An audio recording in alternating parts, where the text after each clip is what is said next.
Delhi NCR में बीती रात और सुबह हुई कुछ घंटों की बारिश ने दिल्ली की नई भाजपा सरकार की नाकामी का वो चेहरा उजागर कर दिया जिसे देखकर हर नागरिक यही बात कहेगा, अगर ये राजधानी की हालत है तो बाकी देश का क्या होगा।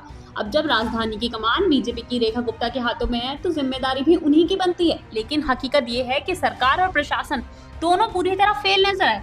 हालांकि सरकार ने दावा किया था कि मानसून आने से पहले ही मानसून की तैयारी इस बार पहले ही कर दी जाएगी, लेकिन ऐसा कुछ भी नजर नहीं आया। गुरुग्राम मानो जल समाधि में चला गया हो। सड़कों पर इतना पानी भर गया कि गाड़ियां पानी में तैरने लगी। लोग अपनी कारों और बाइकों को धक्का मारकर किसी तरह किनारे करने की कोशिश करते दिखे। गड्ढों में फंसी गाड़ियां, डूबे फुटपाथ और कई किलोमीटर लंबा ट्रैफिक। यह किसी छोटे शहर की नहीं, राष्ट्रीय राजधानी क्षेत्र की तस्वीरें हैं। दिल्ली के south Avenue, Patel Nagar, Okhla, rail भवन, अक्षरधाम, जमुना पार से लेकर महिपालपुर तक की सड़कों पर पानी इतना भर गया कि सड़कों और नालों का फर्क मिट गया। कई इलाकों में सड़कों पर 3 फीट तक का पानी भर गया। लोग पैदल ही नहीं बल्कि अपनी बाइक और स्कूटरों को हाथ से खींचते दिखे, लेकिन सीएम रेखा गुप्ता और उनके मंत्री कहीं नजर न आए। जो सरकार सत्ता में आने से पहले ही सड़कों पर फोटो खिंचवा रही थी, आज वे सभी कमरे में छुपे बैठे थे। मौसम विभाग ने 11 से 15 जुलाई तक भारी बारिश की चेतावनी पहले ही दे दी थी। इसके बावजूद न नाले साफ हुए, न ड्रेनेज सिस्टम ठीक किया गया।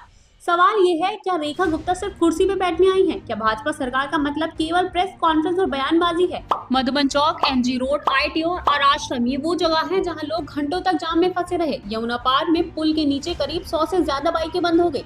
सड़क पर पानी की ऐसी बाढ़ थी जैसे मानसून नहीं कोई सजा बरसी हो। नोएडा के एक मूर्ति, सूरजपुर और बांका जैसे इलाकों में हालात बदतर थे। यहाँ गाड़ियां के इंजन तक डूब गए। तो ये थी मानसून की पहली बारिश में देश की राजधानी दिल्ली की हालत, जहां सब कुछ डूबा हुआ नजर आया। तो क्या कर रही थी दिल्ली की नई सरकार? एनडीआरएफ और म्युनिसिपल टीमें अब लगाई जा रही हैं, लेकिन यह काम बारिश से पहले होना था, बाद में नहीं। प्रशासन की ढलाई एक बार फिर साबित करती है कि भाजपा के नेता सिर्फ वादे करते हैं, तैयारी नहीं। ऐसी खबरों के लिए जुड़े रहें फैला न्यूज के साथ। धन्यवाद।